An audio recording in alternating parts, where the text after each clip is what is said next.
Good afternoon. Good afternoon, everyone. Good afternoon. Thank you so much for joining me today. I am DrDebra Dunston, nonprofit strategist and funding coach and award winning fundraiser. And I help nonprofit leaders, especially small to medium sized nonprofit, to position themselves so that they can attract the funding that they need, the support and the funding that they need to continue to do the great work that they desire to do. I help them to turn their nonprofit into a profitable nonprofit. Being a nonprofit founder myself, I know how difficult that can be. And after 37 plus years in the nonprofit industry, working on both sides of the coin as the one who's raising the funds and also as the one who, on behalf of the government, was giving the funds away, I know how difficult that can be. So, DrDebra Nonprofit Solutions answers the call, helping you to see things from the funder's point of view, helping you to get funding ready so that you do not find yourself saying, well, I've got my 501c3. Now what? All right. And so I thank you for joining me today. As you know, on this show, what I do is I try to answer some of the questions that I get from my clients as a consultant, and also that I get just from my day-to-day living. Sometimes I get questions that sent to me in groups.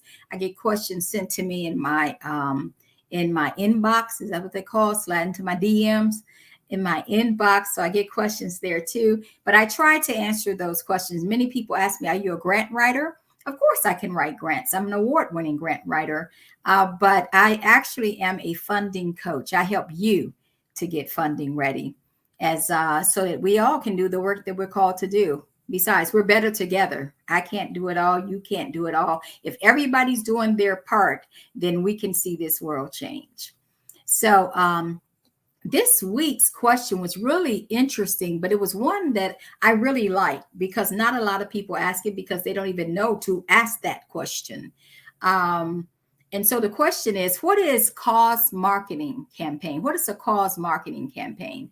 And I actually talked to, so I'm hoping that some entrepreneurs will listen into this because I'm getting together actually a presentation that I plan to do for a group of entrepreneurs to actually do it from their point of view too. So as my nonprofits listen in, I want my for-profits, my LLCs or other INCs that are not nonprofit to listen in too, because a cause marketing relationship straddles the fence of for-profit and nonprofit, and even social entrepreneurialism, social entrepreneurs, social, so what is cause marketing? What is a cause marketing campaign? Someone asked me that question. Someone else asked me the same question, but in a different way. Cause marketing, cause, like for a cause.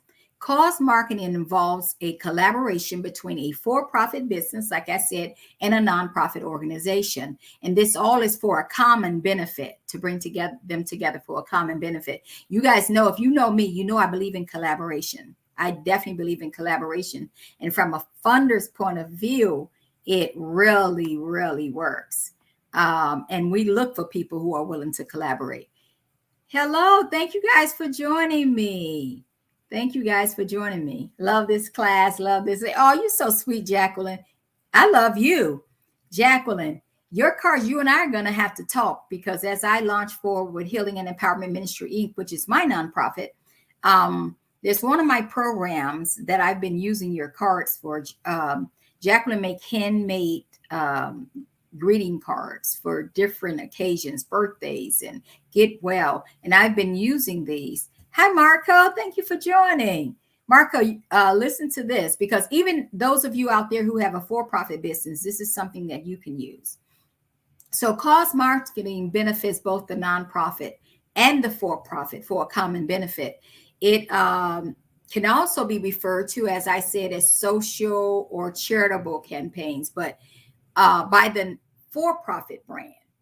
And that's something that's for the for-profit. So this is where they come together. Typically, a brand's association with a nonprofit, and the reason why they do this is because it boosts their corporate social responsibility. See, because if a for-profit business is found to be connected to a nonprofit cause, their kudos go up in the community. And even wherever they sell, if they can say that they actually help to do something for the community or for the world, it makes them look better. Not saying they're only doing it for that, but it does make them look better. The term came from American Express first coined this term in 1983 to describe the campaign that they were doing to raise money for the Statue of Liberty's restoration. I don't know if anybody remembers that, or even if anybody's old enough to remember that. I do remember that. But in 1983, that's what they call it, a cause marketing campaign that they did. American Express donated 1 cent to the restoration every time someone used their charge card. And as a result, the restoration fund raised over $1.7 million. And American Express card use rose 27%. So you see that, how that everybody benefits? Everybody benefits. The nonprofit that was doing the restoration of the Statue of Liberty, they got money. American Express got business.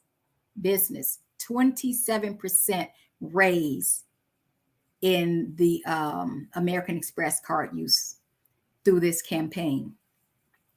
One study found that, not one study, but studies have found, but this is the one study I use, found that 9 out of 10 consumers actually said that they are more likely to switch brands when they find a brand that is associated with a good cause. Now, assuming that you can compare the quality and the pricing, there probably won't go down on quality or up on pricing too much. But if they're pretty close, there are even people who will go up on pricing a little bit if they find that a business that they're doing business with actually support a good cause. So if you look at it, a cause marketing relationship can create a win-win situation for both the for-profit business. Listen, all you entrepreneurs out there, for-profit business and a nonprofit business. So it's a win-win situation. Now, what are some of the cause marketing programs? Because a lot of people don't know what they are. And you're going to recognize some of these as I go through. I have 5 of them I think I'm going to present to you today. One of them is called the point of sales. The point of sales. That's a type of cause marketing. Have you ever been to a store, like you get up, you've shopped and you get up to the counter? Now this is happening a lot, which is great. You get up to the counter and you're getting ready to pay for your stuff. And then the cashier will ask you, would you like to make a donation to whatever it is? And sometimes you may say yes. Sometimes you may say no. Sometimes you may say yes or no. And this can actually also be done digitally when it says, would you like to, you're paying for something by yourself, even digitally, and it'll say, would you like to round up? Haven't you been on those kind of platforms? Would you like to round up? And the money goes to a nonprofit cause. That is a point of sales.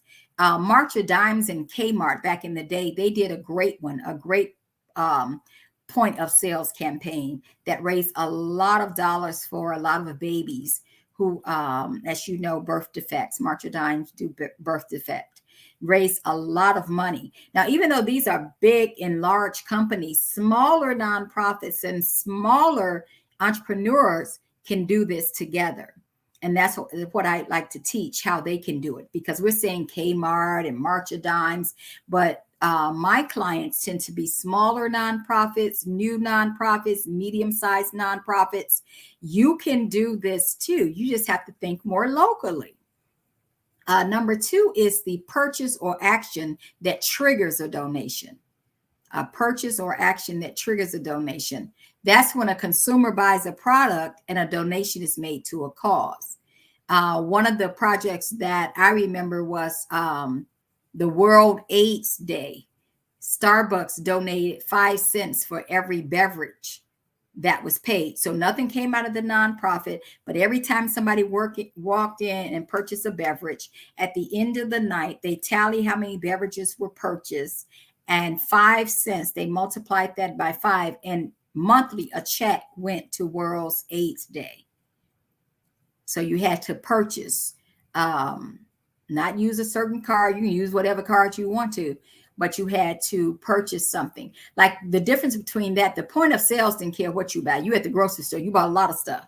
So whatever you bought, they just asked you. You even can find like, have you ever been in a place of business and you find like little cutouts and people write their names on it and they get to put it on the window and they put people's names on it that you gave a donation? I've done that before. I think at Baskin and Robbins. So you got the point of sales, and then you got the purchase that triggers a donation. Okay. Then you have the licensing. Now, this is a little bit more complicated. This is when a company pays the nonprofit. Okay. Thank you. Thank you for putting that in there, Jacqueline. And you can even put in there how they can contact you too, because there will be nonprofits watching this. The target market for Jackie's cards are for businesses, both non and for-profit, authors, entrepreneurs, ministries, individuals will have access. She said at some point. Right now, they're in the phase where I'm so blessed that Healing and Empowerment received just a pack of cards, and we just gave a donation to sow the seed. You know about seed sowing? Seed sowing starts the process. I'm telling you, it manifests things. So sowing the seed. So thank you, Jacqueline, for putting that in there. So we got the point of sales. We have the purchase that triggers a donation. Then you have licensing, which is a little more complicated. This is when a company, a for-profit, will actually pay the nonprofit to use the nonprofit's name in a campaign they've done. And who did this really good? I don't know if you guys have heard of Red. Red is an example that works with iconic brands, like big brands and organizations, to develop Red branded products and services. And then when you purchase them, it triggers a corporate giving to the global fund. That's where they made Red t-shirts. When you buy this Red, I think Apple even made a Red phone case. When you buy this Red phone case, we give money to the global fund. When you buy this Red this. So it's a campaign where it's licensing the rights to use the logo, the saying. So your nonprofit may be so good that somebody come to you and say, man, your nonprofit doing such good work. Can I tag my business with that? And you say, oh yeah, you can, but you're gonna have to pay me for my licensing. I can give you a license to use my little saying. So I hope that my nonprofits get to that point where businesses seek them out, to license, to make a licensing deal. So we have point of sales, purchase triggers action, licensing deal, and a message promotion. That's when a company puts this resource to promoting a cause forward. Ben & Jerry's did this when they did their Ben & Jerry's Scoop It Forward campaign. They made a certain type of ice cream. And when people came in to, and they partnered with Target and Volunteer Match. I don't know if anybody's ever used Volunteer Match, but they used that to trigger a promotion message. So you can have a product that you make or that company makes that would pay it forward. Like somebody can say, buy a pair of socks, we'll give a pair of socks forward. You see that? Buy a pair of socks, we'll get a pair of socks forward. And the last one is employee engagement. Now, a lot of companies, a lot of smaller nonprofits especially, don't see this as a benefit, but think about it. This is when employee engagement is when a company uses its employees to volunteer for your nonprofit. Because Home Depot does this with the local Habitat for Humanity projects. So their employees go over and help build houses. Now, people may say, well, what does that do? They don't raise money for my nonprofit. Well, yeah, it saves you the money that you would have to do to hire a contractor to come in and help you. Whatever it is you're working on, it saves you that money, and it comes in as in-kind revenue. In-kind revenue, where you don't receive cash money in your hand, but you receive volunteer hours. And so you know how, if you run a nonprofit, you know how hard it is to find dedicated volunteers for your projects. So that's what that does for you. Now, I caution you when I would love to talk to some smaller nonprofits to show you, like I said, if you are a smaller nonprofit in a smaller area, you probably can't get to like Targets and all those people, but you do have the local entrepreneurs who may have a small shop, maybe a small dress shop.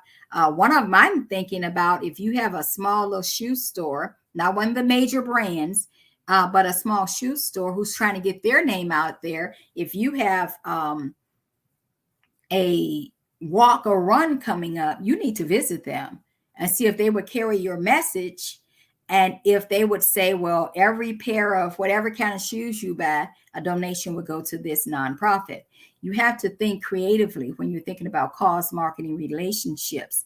In Maryland, I teamed up with a little cafe, just a little cafe, and we had a cause marketing plan there. I set up a table at the cafe, and a percentage of every purchase made that day went to Healing and Empowerment Ministries, Me and You Too program, my trauma-based literacy program that works with family and children, where that works with children and their families. So helping families to get their GED, but at the same time, we're helping young children to get school ready, to get ready for school, and then helping them with the literacy enrichment through the second grade to help them stay the course. So, and everything she sold, she tallied up at the end of the day, and a percentage of what she took in went to my nonprofit. But how it helped her is that it got her nonprofit. We did a public relations announcement. It got her store on television for the morning show, which she probably couldn't have done that, but I did that through my nonprofit. So it got her visibility. She got new customers, because there are people who didn't even know her little diner was there, because those were my donors. Those were my board members. Those were my church members. Those were my friends who came to support.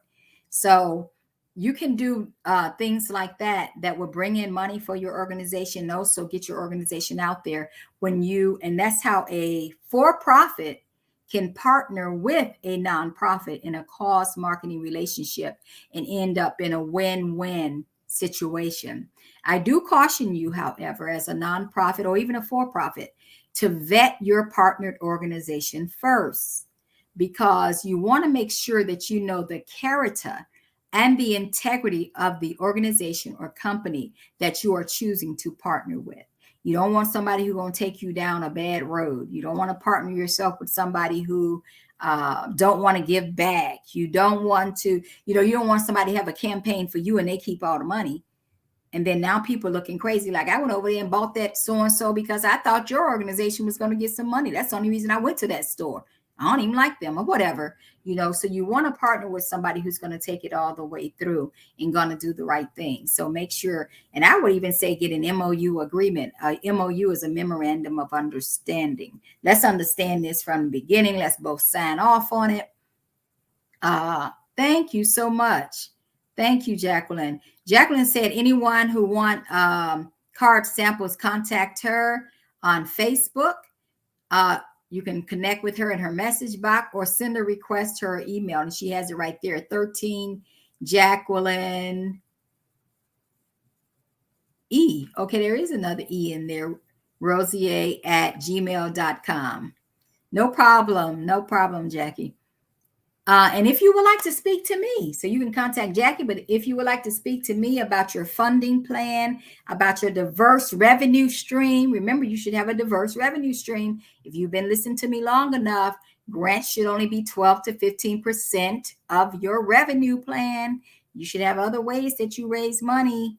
Okay, so if you would like to talk to me more about creating a diverse revenue plan, you can contact me at DrDebra at DrDebraNonprofitSolutions.com. Again, that's DrDebra at DrDebraNonprofitSolutions.com. But I'm just like Jackie, you can slip into my DM. You can send me a message right there. As some of you know, that's how you've connected with me. or you can contact me, send me a text, let me know who you are, tell me a little bit about you at 240-392-5838. Again, text me at 240-392-5838. And I would love to hear more about your vision and your vision moving forward. If you are a for-profit business that's listening to this, a LLC, a small business that would like to see how you can actually form a cause marketing relationship with a nonprofit so you can move your vision forward too, your sales vision forward, then you can do the same. Just contact me. This has been a nonprofit nugget with Dr. Deborah, and I was just giving you a little something to chew on. You have a blessed day. Thank you.